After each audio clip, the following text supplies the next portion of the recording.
A picture is worth 1,000 words. One of the first resources to communicate was through pictures.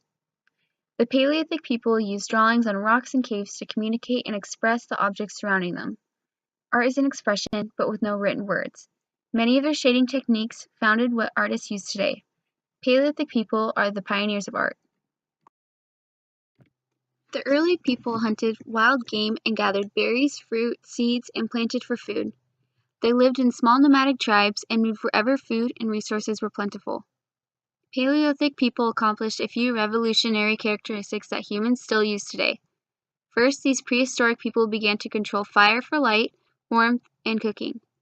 Second, they began making advanced stone and bone tools, including axes, spearhead, harpoons, and needles.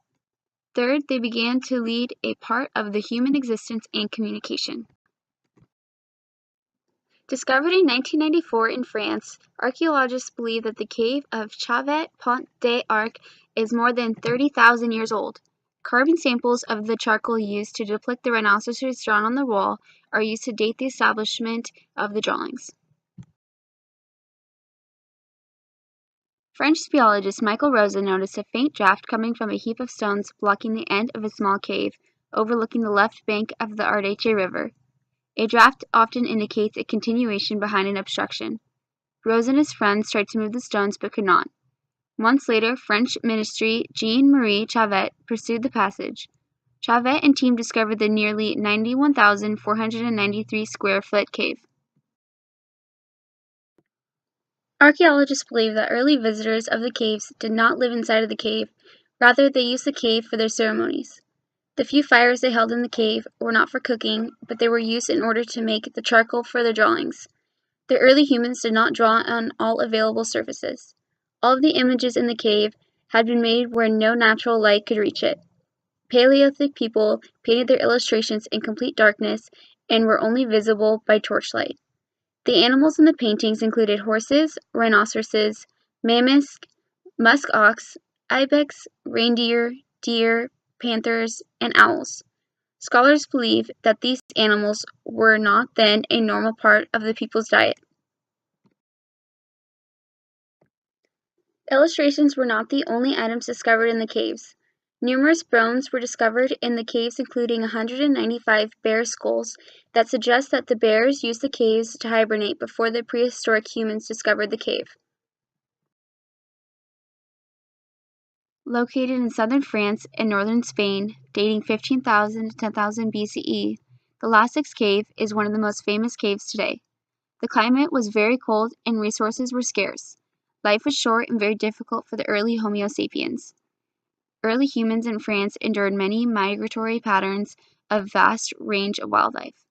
These prehistoric humans found a cave in a tall hill overlooking a valley.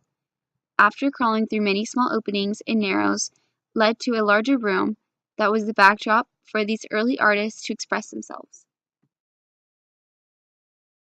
The most known Lassix room is the Hall of Bulls, which is large enough to hold roughly 50 people. It is unknown exactly what the purpose of the painting was, but anthropologists propose that the drawings could have been performed for rituals to ensure a successful hunt. To paint, these early artists used charcoal and ochre, a kind of pigmented earthy material that is soft and can be mixed well with liquids.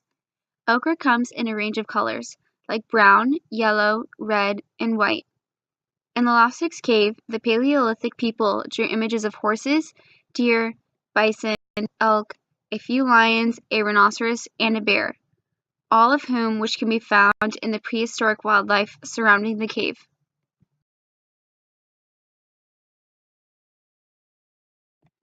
Among these images are abstract marks, dots and lines in a variety of configurations. The images are sometimes entirely linear, line drawings to define an animal's contour. In many cases, the animals are solid and blended colors blown by mouth onto the wall. Some of the objects are filled with color and some are not.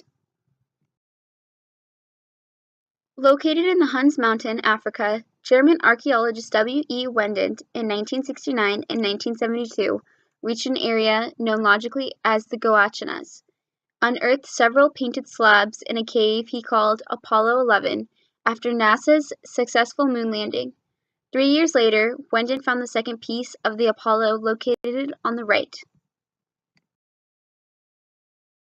The cave entrance is wide, and about 28 meters across, 11 meters from the back. This rock shelter along the river was an active site for ongoing human settlement. The cultural layers representing over 100,000 years of human occupation. These layers withheld scrapes, pointed flakes, and blades, which were foreign to this region, meaning they must have traveled a long distance to reach the Huns Mountains. Scattered on the cave floor, less than 2 meters, 7 painted stone slabs of brown-gray corpse depicting a variety of animals in charcoal, ochre, and white. The images are hard to depict the creatures, but archaeologists interpret the species as zebra, giraffe, or ostrich, demonstrating nature.